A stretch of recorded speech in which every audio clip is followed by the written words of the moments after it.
Olá, vestibulindos e vestibulindas! Hoje é um dia lindo para construir o seu 1000. Se você tá chegando por aqui agora, não esquece de se inscrever no canal, ativar os sininhos aqui embaixo para ficar por dentro de tudo que acontecer por aqui. Como ficou definido que o Enem vai ser em janeiro, eu decidi tirar um tempinho para mim, para me dedicar a outros projetos. No vídeo de hoje a gente vai conversar sobre dicas gramaticais, sobre alguns macetes, alguns desvios comuns que acontecem durante a prova de redação do Enem. O foco aqui não é dar uma aula de gramática, falar pra vocês de sujeito, verbo, predicado, complemento nominal, complemento verbal, complemento verbo nominal, objeto direto, essas coisas, sabe? De gramática. Porque não sou professora. Também tô suscetível a erros gramaticais. Na minha redação, muito provavelmente tem um erro ou outro. Se você prestar muita atenção nas dicas que eu vou dar ao longo do vídeo e ficar atento na hora de escrever o texto, lembrando dessas dicas, sua nota na competência 1 com certeza já vai melhorar bastante. Então, vamos lá! Quando a gente para pensar em gramática, é um negócio bem complicado, pelo simples fato de que a gente não está habituado a seguir todas aquelas normas, entre aspas, impostas. Quando a gente fala de gramática, já vem aquele medo, aquela cara de nojo, aquele arrepio na alma. Eu acho que isso se deve muito ao fato de que a gente está habituado a uma leitura mais coloquial, mais informal. Quando a gente conversa pelo celular com alguém, até mesmo em e-mail atualmente, as pessoas usam abreviações, né? Erros de ortografia, erros de pontuação, erros de acentuação, pelo simples fato de que esses erros não afetam a compreensão. A gente consegue ler um texto que tem erro e entender o que está escrito ali.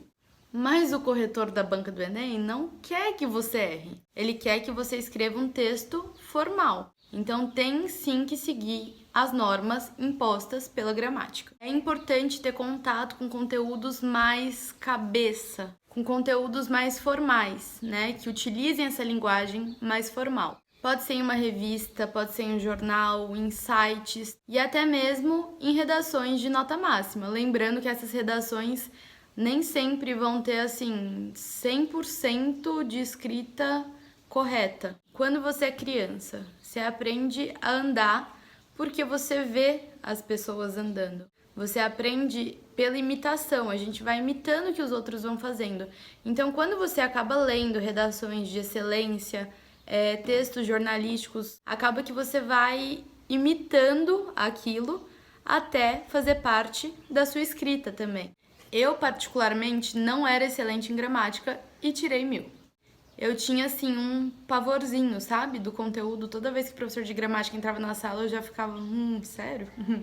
Mas eu sempre fui uma leitora atenta. Como eu lia com bastante atenção e prestava também atenção nas aulas de gramática, apesar de ter uma certa dificuldade, acabava que eu aprendia. Então, não pira, não surta com esse negócio de gramática, porque é tudo questão de hábito, é tudo questão de treino, de padronização do que você está escrevendo. Depois desse bate-papo necessário para a gente evitar aquele preconceito com esse vídeo logo de cara, vamos pontuar algumas coisas que você precisa se atentar na hora de escrever. Vai ser tipo uma chuva de gramática aqui. Anota, porque aí, se você escreve, você já vai padronizando também na sua cabeça, mesmo que seja de maneira inconsciente. Tudo que eu vou falar agora vai ser seguindo a norma culta, lembrando que isso não é uma aula de gramática. O que eu vou falar aqui vai dar uma boa orientação para vocês. E é claro que eu não vou abordar todas as regrinhas, todas as exceções, porque seria impossível. Sabe quando a gente fala observa-se alguma coisa? Esse se é um pronome oblíquo. Segundo a norma culta, você nunca pode começar um período com pronome oblíquo. Então, jamais você vai falar se observa alguma coisa. Quando a gente for usar o verbo haver no sentido de existir, a gente jamais vai usar esse haver no plural. Você não pode falar houveram problemas. Houve problemas. Por quê? Existiram problemas, mas houve problemas. Agora eu vou dar algumas dicas de vírgula para vocês. A gente aprende, quando é criancinha, a usar vírgula quando a tia fala assim: coloca vírgula quando for respirar, quando for dar uma pausa na leitura. Aí você fica, tipo, no vestibular assim, ai, cara, onde que eu coloco a vírgula, né? Que horas que eu tô respirando aqui? Uma dica geral, assim, pra vírgula é que quando você for colocar na frase um termo acessório, alguma explicação, alguma coisa que não é essencial naquela frase, tipo, daria pra suprimir, né? Pra tirar da frase, você usa vírgulas para deixar esse termo entre vírgulas. Outra dica de vírgula é que quando você fizer a elipse de um verbo, que é quando você some com o verbo na frase, você precisa depois colocar a vírgula para indicar que ali existia um verbo. Quando a gente pensar em conjunções, que no Enem é muito importante a gente colocar aqueles elementos coesivos, diversificados, a gente usa vírgula. Pode observar nos textos, nota 1000, que as conjunções normalmente estão assim, antecedidas por uma vírgula ou entre vírgulas. Outra dica, assim, valiosíssima de vírgula é que você nunca separa o sujeito do predicado com uma vírgula. É muito comum esse erro. Outra coisa que eu queria falar sobre vírgula para vocês é das orações orações adjetivas restritivas e orações adjetivas explicativas. Vou dar exemplos para vocês entenderem a diferença entre esses dois tipos de oração. Os seguidores do canal que gostam da Ana Flávia vão tirar 1000. Só que essa frase, ela é ambígua. E aí, para tirar essa ambiguidade, a gente vai ter que colocar vírgula. Se não tiver vírgula nessa frase, eu tô falando que só os seguidores do canal que gostam de mim vão tirar 1000. Isso configura uma oração restritiva, porque de todos os seguidores do canal, eu separei uma parcela, os que gostam de mim, que é uma restrição, são esses só que vão tirar 1000. Se a gente pegar e colocar que gostam da Ana Flávia entre vírgulas, eu vou estar generalizando, fazendo uma explicação sobre os seguidores do canal. Isso é uma oração explicativa. Agora eu vou dar para vocês algumas dicas básicas de crase. Quando a gente pensa em crase, a gente tem que pensar direto na união de dois termos. A preposição a e o artigo definido a ou as. Para sinalizar essa união, você não vai escrever tipo a, né? Um a do lado de um a. A gente coloca o acento grave. Então, de maneira geral, o uso da crase vai acontecer quando o complemento de um verbo ou de um nome que exijam a preposição a for um substantivo feminino. Para isso tem um macetinho, crase não é tão automático, né? Então uma coisa que eu fazia com bastante frequência era substituir a palavra feminina, que tem na frase, por uma palavra masculina. Se quando você fizer essa substituição você tiver que escrever ao, é porque ali tem uma preposição a, né? Porque o o é do artigo definido masculino da próxima palavra que é masculina. Então, se tem que colocar ao para ficar certo, é porque com a palavra feminina ficaria a. E aí você vai lá, coloca um a só e a crase.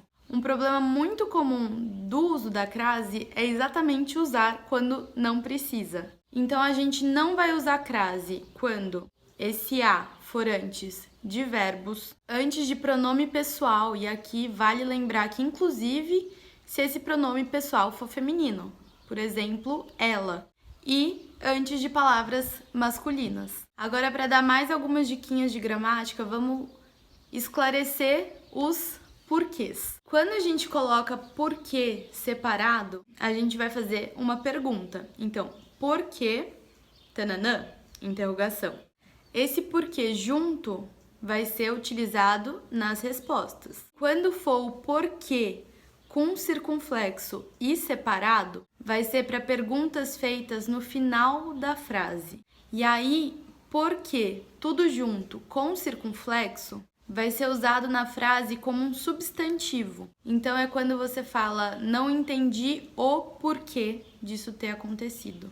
Mais uma dica super importante, porque vestibulando tem mania de escrever assim, Eu lembro que no meu primeiro ano de cursinho eu sempre fazia isso e o plantonista sempre danava comigo e eu continuava fazendo igual. Evite usar a palavra através se você não estiver falando assim, literalmente do sentido de atravessar alguma coisa. Substitui esse através pela expressão por meio. E, ao menos que você esteja falando de lugar, não use a palavra onde. E agora outras dicas mais superficiais assim também é do uso da palavra tem.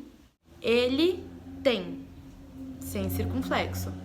Eles têm com circunflexo porque é plural. E aí outra coisa importante também na hora da gente pensar em redação, né, na escrita do discurso, vale lembrar a diferença entre esse e este, que é a mesma de isso e isto. A palavra esse vai ser usada para retomar alguma coisa que você já disse anteriormente. E o este vai ser para indicar um termo ou uma ideia que você vai falar logo em seguida. Eram essas as dicas que eu queria dar para vocês. Acho que é muito valioso mesmo anotar tudo isso e colocar em prática na hora que for treinar a redação, porque são coisas assim, a gente pensa que é muito pequenininho, mas o 1000 você ganha no detalhe também. Então tem que pensar nessas picuinhas, nessas questões mais chatinhas. Não precisa ser expert em gramática para conseguir tirar 1000 na redação do Enem. Falo por experiência própria, eu não era e não sou. Mas com tempo, com treino, com estudo, tudo vai dando certo. Eu espero que vocês tenham gostado do vídeo. Não esqueçam de curtir o vídeo, por favor, compartilhar com os amigos, dar uma força pra gente continuar expandindo isso tudo. Eu fico à disposição para dúvidas, feedbacks positivos e negativos, tamo aí pra isso. Tava com saudade de dar minha carinha a tapa aqui pra vocês. Muita fé, muita esperança e vai dar tudo certo, né? A gente tem tempo pra esse 1000, até janeiro, garanto que você consegue. Tô ansiosa pelas participações aqui no canal ano que vem, que eu tenho certeza que vai sair 1000 daqui. Beijinho, fiquem bem. Obrigada!